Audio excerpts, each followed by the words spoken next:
বিপদে বললে কেমন করে নিজেকে আল্লাহর কাছে সঁপে দিতে হয় আসুন সাইয়েদনা ইব্রাহিম আলাইহিস সালামের জীবনী থেকে জানি। আল্লাহর খলিল ইব্রাহিম আলাইহিস সালাম আমাদের মতো সমাজ ব্যবস্থা পায় নাই। আমরা জন্মের পরে আমাদের কানের ভেতরে আজান দিয়েছে কে? একামত দিয়েছে কে? আমাদের বাপদাদারা আমাদের কানে আজান দিয়েছে কি? দেয় নাই। আমাদের জন্মের পরেই তো আজান, একামত, বাড়ির পাশে মসজিদ, প্রতিদিন আজান, জুমার খুতবা, প্রতি মাসে মাসে তাফসিরুল কোরআন মাহফিল, মসজিদ, মিনারা, অভাব নাই। ঠিক কিনা বলেন? আপনি যেই সুন্দর ইসলামিক এনভায়রনমেন্ট পেয়েছেন, আমাদের ইব্রাহিম খলিল উনিও কি এরকম পেয়েছিলেন? হ্যাঁ, উনি জন্মের পর পরে ওনার কানে আজান দিয়েছে কেউ? আমার প্রিয় ভাইরা, আগা গোড়া একটা শিরকি পরিবেশ উনি জন্মগ্রহণ করেছে। উনি ছাড়া ওই তল্লাটে একজনও আল্লাহর উপর বিশ্বাসী নাই। কল্পনা করতে পারেন? গোটা তল্লাটে, গোটা দেশে বিশ্বাসী মুমিন, আল্লাহর উপর বিশ্বাস স্থাপনকারী কয়জন? সবাই বলেন কয়জন? বাকি সব মুশরিক। বাকি সব মুশরিক নিজের সাথে নিজে শক্ত বোঝাপড়া করে, অ্যানালজি করে, সেলফ কনভারসেশন করে উনি মহা সত্যের সন্ধান পেয়েছে। উনি আকাশের তারা দেখে ভাবে মনে হয় এটাই আমার খোদা, পরে দেখে তারা নাই, মনে মনে বলে না তাইলে এটা না। আবার চাঁদ দেখে বলে চাঁদটা বড় মায়া লাগে, মনে হয় এটাই আমার রব, পরে দেখে চাঁদও নাই, কয় না এটা না। এরপরে দ্বীপ প্রহরের জলজলে সূর্যটা খা খা করে গোটা পৃথিবীটারে রৌদ্র দিয়ে তাতিয়ে রাখে। তিনি ভাবলেন মনে হয় এটাই আমার রব, কারণ এটাই তো সবচেয়ে বড়। কিন্তু বিকেল বেলা ওই সূর্যটাও যখন চলে যায়, সাইয়েদনা ইব্রাহিম বলে না এটাও তো নাই, আমার খোদা যদি আমারে ছেড়ে চলে যায়, বিপদে পড়লে আমারে উদ্ধার করবে কে? এভাবে নিজের সাথে অ্যানালজি, সেলফ কনভারসেশন করতে করতে করতে তিনি মহা সত্যের সন্ধান পেয়েছেন। সুবহানাল্লাহ পড়েন।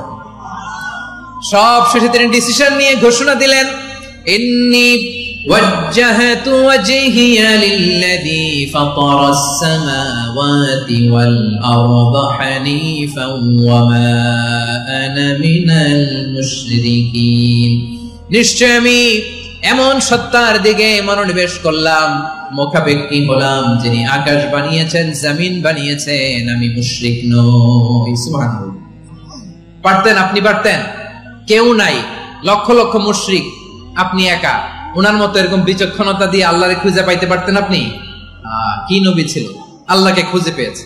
যখন আল্লাহর ইবাদত শুরু করলো, এই কথা ছড়ায় পড়লো চারদিকে। নমরুদ সাইয়েদনা ইব্রাহিমকে ডেকে পাঠালেন। নমরুদ বলে, ইব্রাহিম তুমি নাকি মূর্তির পূজা না করে কোন নতুন রবের ইবাদত করো, কে তোমার রব? সাইয়েদনা ইব্রাহিম বললেন, রব্বি আল্লাযী ইউহয়ী ওয়া ইউমীত, আমি এমন রবের ইবাদত করি যিনি জীবন দেন, যিনি মৃত্যু দেন।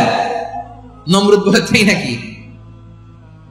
তোমার রব জীবন দেয়, মৃত্যু দেয়? আর এটা তো আমি দেই, আমিও তো জীবন দেই, আমিও তো মৃত্যু দেই। সাইয়েদনা ইব্রাহিম বললেন, কেমন করে তুমি জীবন দাও, মৃত্যু দাও, একটু দেখাও তো।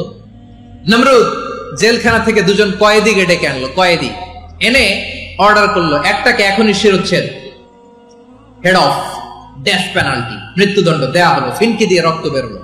নমরুদ বলে, দেখো দুজনকে ধরে আনলাম, একজন কয়েদিকে দিলাম ডেথ পেনাল্টি, মৃত্যুদণ্ড, ওরে মৃত্যু দিলাম। আরেকজন যে দাঁড়িয়ে আছে, চাইলে ওরেও আমি মৃত্যুদণ্ড দিতে পারি, কিন্তু না, ওরে আমি দিব না, ওরে আমি বাঁচাইয়া দিলাম, ছেড়ে দিলাম, মানে জীবন দিলাম। দেখো ইব্রাহিম, তোমার চোখের সামনে একজনরে মৃত্যু দিলাম, আরেকজনরে জীবন দিলাম। আপাত দৃষ্টিতে তাই তো, একজনরে তো জীবন দিল, আরেকজনরে মৃত্যু দিল। সাইয়েদনা ইব্রাহিম এবার বিপাকে পড়ে গেলেন। কিন্তু এক একজন নবীকে আল্লাহ এমন উইজডম, বিচক্ষণতা দিয়ে এই জমিনে পাঠিয়েছেন। মুহূর্তের মধ্যে আল্লাহর খলিল ইব্রাহিম বললেন, ফাইন্নাল্লাহা ইয়াতি বিশ-শামসি মিনাল মাশরিকি ফাতি বিহা মিনাল মাগরিব ফাবুহিতাল্লাযী কাফার।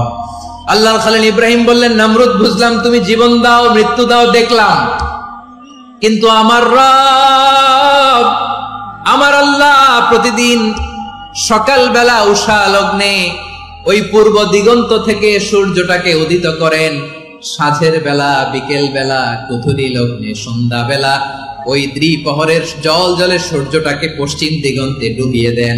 মানে সকালবেলা পূর্ব দিক থেকে উদিত করা সূর্যটাকে পশ্চিম দিকে বিকেলে তিনি ডুবিয়ে দেন। তুমি যদি পারো ওই সূর্যটাকে পশ্চিম দিক থেকে উদিত করে পূর্ব দিকে ডুবিয়ে দাও। সুবহানাল্লাহ পড়বেন না? দেখেন, ইনস্ট্যান্ট ইন্টেলেক্ট, মুহূর্তে বিচক্ষণতা, উইজডম কাকে বলে? নমরুদ পারবে? নমরুদের বাপ পারবে? ওর দাদা, ওর 14 গোষ্ঠী, গোটা বিশ্বের সব ক্ষমতাধর রাষ্ট্রনায়করা একসাথে হলে পারবে? ফাবুহিতাল্লাযী কাফার, পারে নাই, ব্যর্থ হয়েছে। এবার তেলে বেগুনে জ্বলে উঠেছে, রেগে মেগে আগুন বলে ফালকুহু ফিল জাহিম। ওর সাথে তর্ক নাই, না পেরে এবার এটারে আগুনে ফেলা। বিশাল বিশাল গাছ কেটে লাকড়ি এনে আগুনের কুণ্ডলি বানানো হলো, দাও দাও দাও দাও করে আগুন জ্বলে। আল্লাহর খলিল ইব্রাহিমকে আগুনে নিক্ষেপ করা হবে। আল্লাহর খলিল সাইয়েদনা ইব্রাহিমের হাতের মধ্যে রশি দিয়ে টাইট করে বাঁধা হলো, পায়ের মধ্যেও টাইট করে রশি দিয়ে বাঁধা হলো। আল্লাহর খলিল ইব্রাহিমকে আগুনের কুণ্ডলির মধ্যে ফেলা হবে। ও মিয়া, আপনি যে বিপদের কারণে ভয় পান, হতাশ হন, এটা কোনো বিপদ? ওনার বিপদের সামনে হাত পা বেঁধে টাইট করে নিক্ষেপ করা হবে। সিম্পলি ফেলা যাবে না, কারণ দাও দাও করে দ্য ব্লেজিং ফায়ার, এমন আগুনের কুণ্ডলি কাছে যাওয়া যায় না, আগুনের উত্তাপে নিক্ষেপ করা হবে। হাতে রশি বেঁধে, পায়ে রশি বেঁধে আল্লাহর খলিল ইব্রাহিম আলাইহিস সালামকে আগুনের মধ্যে নিক্ষেপ করা হবে। এটার বলে অগ্নি পরীক্ষা। উনি অগ্নি পরীক্ষার সম্মুখীন হয়েছেন। এজন্য কঠিন পরীক্ষাকে আমরা অগ্নি পরীক্ষার সাথে তুলনা করি, ঠিক কিনা? সাইয়েদনা জিবরাইল এসে বললেন, ও আল্লাহর খলিল, ওরা তো আপনার হাতও বেঁধে ফেললো, পাও বেঁধে ফেললো, নড়াচড়ার সুযোগ নাই, বলেন আমি জিবরিল ফেরেশতা আপনার জন্য কি করতে পারি? আল্লাহর খলিল ইব্রাহিম বলেন, ও জিবরাইল, তোমার কাছে আমার কোনো চাওয়া পাওয়া নাই। সুবহানাল্লাহ বলেন। তোমার কাছে বলার কিছু নাই, তোমার সাহায্যের আমার দরকার নাই। সাইয়েদনা ইব্রাহিম আলাইহিস সালামকে হাতে পায়ে রশি বেঁধে, হাত পা বাঁধা অবস্থায় জ্বলন্ত অগ্নিকুণ্ডে যখন নমরুদের দলবল নিক্ষেপ করবে, আল্লাহর খলিল কিভাবে নিজেকে আল্লাহর কাছে সঁপে দিয়েছেন, পটুয়াখালীর ভাইরা খেয়াল করে শুনুন। হাত পা বেঁধে আল্লাহর খলিলকে যখন নিক্ষেপ করা হবে, তিনি মুখ ফুটে বলে ফেললেন, হাসবুনাল্লাহু ওয়া নি'মাল ওয়াকিল। হাসবুনাল্লাহু ওয়া নি'মাল ওয়াকিল, আমার জন্য আল্লাহই যথেষ্ট, আমার জন্য আল্লাহই যথেষ্ট। তিনি আমার সবচেয়ে বড় গার্ডিয়ান, তিনি আমার সবচেয়ে বড় অভিভাবক। জিব্রাইলের সাহায্যে অফারকে ফিরিয়ে দিলেন। দুনিয়ার বুকে কারো কাছে কিছু বলেন নাই, মুখ ফুটে বলেছেন হাসবুনাল্লাহ। ও আমার পটুয়াখালীর প্রাণের ভাইয়েরা, খেয়াল রাখবেন, কোন বান্দা তার হাতে থাকা সব চেষ্টাটুকুন করার পরে মুখ ফসকে মুখ দিয়ে যখন বলে ফেলে হাসবুনাল্লাহ, বান্দা যখন হাসবুনাল্লাহ বলে ফেলে, ওই ব্যাপারটা ডিল করার দায়িত্ব স্বয়ং আল্লাহ আরশের উপর থেকে নিয়ে নেয়। আপনি যখন বলে ফেলবেন হাসবুনাল্লাহ, এটা ডিলিং করবে কে তখন? চিল্লায় বলেন না, তিনি কে? বান্দা তার সাধ্যের সবটুকু চেষ্টার পরে নতজানু হয়ে যখন বলবে হাসবুনাল্লাহ, আল্লাহ তুমি আমার জন্য যথেষ্ট, নি'মাল ওয়াকিল, তুমি আমার শ্রেষ্ঠ অভিভাবক, তখন তার কি দরকার না দরকার এটা ডিল করে স্বয়ং আল্লাহ। নিক্ষেপ করা হলো সাইয়েদনা ইব্রাহিমকে অগ্নিকুণ্ডলিতে। হাজার হাজার মানুষের দৃশ্য দেখার জন্য জড়ো হয়েছে এরকম বিশাল ময়দানে। কিন্তু কি অবাক করার ঘটনা, সবাই ভয় পাচ্ছিল, না জানে কি হয়ে যায়। আল্লাহর খলিলকে যখন আগুনের কুণ্ডলিতে নিক্ষেপ করা হয়, আল্লাহর খলিল ইব্রাহিম আগুনের কুণ্ডলির মধ্যে বসে বসে মানুষগুলোর দিকে তাকিয়ে হাসতে শুরু করে দেয়। কারণ আকাশ থেকে রব্বুল আলামিন স্পেশাল ভার্ডিক্ট নাজিল করেছেন, স্পেশাল হুকুম জারি করেছেন, কুল্লা ইয়া নারু কুনি বারদান ওয়া সালামান আলা ইব্রাহিম। ও আগুন, খবরদার, সৃষ্টি শুরু থেকে তোকে একটা ধর্ম আমি বাতলে দিয়েছিলাম, তোর ধর্ম, আগুনের ধর্ম হলো যা পাবে জ্বালিয়ে সারখার করবে। আল্লাহ বলল, আগুন, তোর ধর্ম দিয়েছিলাম, তুই সব জ্বালিয়ে পুড়িয়ে সারখার করে দিবি, কিন্তু ক্ষণিকের জন্য আমি তোর জ্বালিয়ে দেওয়ার ক্ষমতাটাকে কেড়ে নিলাম, জ্বালিয়ে ভস্ম করে দেওয়ার ক্ষমতা আমি কেড়ে নিলাম। কুনি বারদান, ঠান্ডা হয়ে যা, কিন্তু এত বেশি ঠান্ডা হবি না আবার আমার ইব্রাহিমের জন্য সর্দি লেগে না যায়। সুবহানাল্লাহ, এত আস্তে বললে হবে? কুনি বারদান, বারদ মানে বরফ, ঠান্ডা, ঠান্ডা হ, কিন্তু এত ঠান্ডা হবি না যাতে আমার ইব্রাহিমের কষ্ট হয়। আগুন বলে, আল্লাহ একবার বললাম ঠান্ডা হ, আবার বলো এত ঠান্ডা হবি না যাতে খালিলের সর্দি না লাগে। কেমন ঠান্ডা হব, কেমন এনভায়রনমেন্ট তৈরি করে দেব বলো।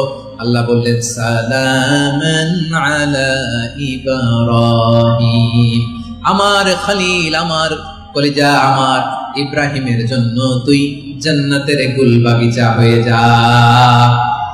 ও ভাই, নবী মুসার মতো ঈমান হলে রাস্তা হবে সাগর জলে, নবী ইউসুফের মতো ঈমান হলে একে একে দরজা খোলে। নবী ইব্রাহিমের মতো ঈমান যদি আজও থাকে বিদ্যমান, অগ্নিকুণ্ডে দেখতে পাবে খুবসুরতে ফুলভাগা। কুলনা ইয়া নারু কুনি বারদান ওয়া সালামান আলা ইব্রাহিম। বান্দা যখন মুখ দিয়ে বলে হাসবুনাল্লাহ, আমার আল্লাহ আমার জন্য যথেষ্ট, এই বলে যখন নিজেকে সঁপে দেয়, তার কি লাগবে ওই দায়িত্ব স্বয়ং নিয়ে নেয় কে? সবাই বলেন, স্বয়ং নিয়ে নেয় কে? তাহলে আমার প্রিয় ভাইরা, বিপদের শুরুতেই আমরা বলবো ইন্না লিল্লাহ। শুরুতে কি বলবো? এরপরে যেই বাক্যটা পড়ে নিজের পরিস্থিতিকে আল্লাহর দরবারে সঁপে দিব, সেটা হচ্ছে হাসবুনাল্লাহ। সেটা কি?